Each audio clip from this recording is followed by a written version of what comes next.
कोई ध्यान से सुनिए। आज हम लोग पढ़ेंगे अतीत से वर्तमान। क्या पढ़ेंगे? अतीत से वर्तमान के तहत पाठ का नाम है मुगल साम्राज्य। क्या नाम है? मुगल साम्राज्य। जैसा कि आप लोग जानते हैं, लोदी वंश को पराजित करके बाबर ने मुगल वंश का नींव रखा। लोदी वंश को पराजित करके बाबर ने किस वंश का नींव रखा? मुगल वंश का नींव रखा। बाबर पानीपत के प्रथम युद्ध में लोदी वंश को पराजित करके मुगल वंश का नींव रखा। और ये कब रखा? तो ये 1526 ईस्वी में रखा। 1526 ईस्वी से पहले भी बाबर भारत पर आक्रमण किया था, लेकिन 1526 ईस्वी में पानीपत के युद्ध में उसे निर्णायक विजय प्राप्त हुआ। उसके बाद बाबर खानवा का युद्ध, घाघरा का युद्ध, चंदेरी का युद्ध भारत में लड़ा और लड़ करके अपने साम्राज्य को काफी विस्तृत और सुदृढ़ किया। 1530 ईस्वी में बाबर का मृत्यु हो गया। उनका उत्तराधिकारी उनका पुत्र हुमायूं बना। हुमायूं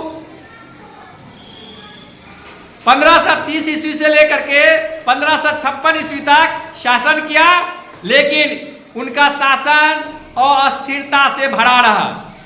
उन्हें बिहार के रोहतास में शेरशाह सूरी नाम के एक सूबेदार से टक्कर हुआ, लड़ाई हुई, जिसे कन्नौज बिलग्राम के युद्ध में हुमायूं को उन्होंने पराजित कर दिया और भारत से विस्थापित कर दिया हुमायूं को।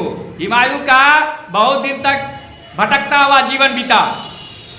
अंत में वे भारत के सत्ता पर काबिज हो पाए 1556 ईस्वी के आसपास। और सीढ़ी पर, पुस्तकालय के सीढ़ी से गिर जाने के वजह से हुमायूं का मृत्यु हो गया। शेरशाह सूरी जिन्होंने हुमायूं को पराजित किया था, वह बिहार के रोहतास क्षेत्र में रह करके अपना शासन करता था। उनका मृत्यु आपको कालिंजर के दुर्ग में बम फटने की वजह से हो गया। वह भी काफी शक्तिशाली सूबेदार था और कुछ दिन के लिए वह हिंदुस्तान का बादशाह बना, दिल्ली का शासक बना, लेकिन बहुत दिनों तक वह जिंदा नहीं रहा क्योंकि बम विस्फोट में उसकी मृत्यु हो गई कालिंजर के दुर्ग में। उसके बाद उसका पुत्र सत्ता संभाला, लेकिन बहुत दिनों तक वह सत्ता में नहीं बना रह पाया। बाद में हुमायूं पुनः भारत का शासक बना, हिंदुस्तान का शासक बना, दिल्ली का गद्दी पर बैठा। लेकिन हुमायूं की मृत्यु के उपरांत उसका पुत्र अकबर, जो कालानौर नामक स्थान पर से उसका महत्वपूर्ण संबंध रहा है, अकबर अपने पिता की मृत्यु के उपरांत हिंदुस्तान का शासक बना। और जब वह हिंदुस्तान का शासक बना तब वे क्या किए? 1563 ईस्वी में जजिया कर को समाप्त कर दिया, तीर्थ यात्रा कर को समाप्त किया, सुलह एक कुल नामक नीति अपनाई, दीन-ए इलाही नामक शांति की नीति अपनाई। अकबर बहुत ही बुद्धिमान शासक हुआ। उनके शासनकाल में भारत का काफी विस्तार हुआ। उन्होंने तुरानी दल के जो अमीर थे, जो कि बाबर के साथ में भारत आया था, ईरानी जो कि हुमायूं से संबंध रखने वाला अमीर था, इन दोनों के बीच में संतुलन स्थापित करने के लिए अकबर ने भारतीय मुसलमानों और राजपूतों के साथ संबंध स्थापित करके उन्हें भी उच्च पद पर पदस्थापित किया और प्रशासन में उन्हें हिस्सेदारी दी और मनसबदारी व्यवस्था को सुदृढ़ किया। उन्होंने अपने साम्राज्य को कई भागों में विभाजित किया। उनके समय में मुगल साम्राज्य को 15 भागों में विभाजित किया गया था। इन भाग को सूबा कहा जाता था। सूबा का प्रमुख पदाधिकारी सूबेदार हुआ करता था। सूबा को सरकार में, सरकार को परगना में, परगना इस तरह से प्रशासनिक दृष्टि से विभाजित किया गया। और गांव के प्रमुख मुखिया को जो है गांव का प्रमुख के रूप में प्रशासन का कार्य करने दिया गया। साम्राज्य के आय का प्रमुख स्रोत भू राजस्व होता था, भूकर होता था, जिसे एकत्रित करके प्रशासन चलाया जाता था। जब अकबर की मृत्यु 1605 ईस्वी में हो गया, तब उसका पुत्र जहांगीर सत्ता पर काबिज हुआ।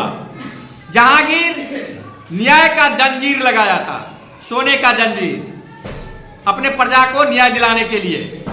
ये जंजीर काफी प्रचलित हुए। 1627 ईस्वी में इनका भी मृत्यु हो गया, जहांगीर का। जहांगीर के मृत्यु के उपरांत उसका पुत्र शाहजहां भारत का शासक बना, दिल्ली के गद्दी पर बैठा। शाहजहां के शासनकाल में स्थापत्य कला को काफी बढ़ावा मिला। शाहजहां जब अंतिम समय में बीमार रहने लगा, तो उनके पुत्रों के बीच में सत्ता को हासिल करने के लिए युद्ध हुआ। उनके पुत्र थे दारा शिको, मुराद, औरंगजेब, शाह, शुजा। इस तरह से उनके 4 पुत्रों में सत्ता को लेकर के युद्ध हुआ। इस युद्ध में अंतिम रूप से निर्णायक विजय जो है वह औरंगजेब को प्राप्त हुआ। औरंगजेब एक कट्टर शासक था। वह धार्मिक सहिष्णुता के विरुद्ध काम किया और अपने साम्राज्य के विस्तार में दिन रात लगा रहा। शाहजहां जो कि आपको कंधार जो था जहांगीर के समय में मुगल साम्राज्य से बाहर हो गया था, उसे शाहजहां ने फिर से मुगल साम्राज्य में विलय किया। गोलकुंडा और बीजापुर को भी किया। इसे औरंगजेब अंतिम रूप से मुगल साम्राज्य में मिला लिया।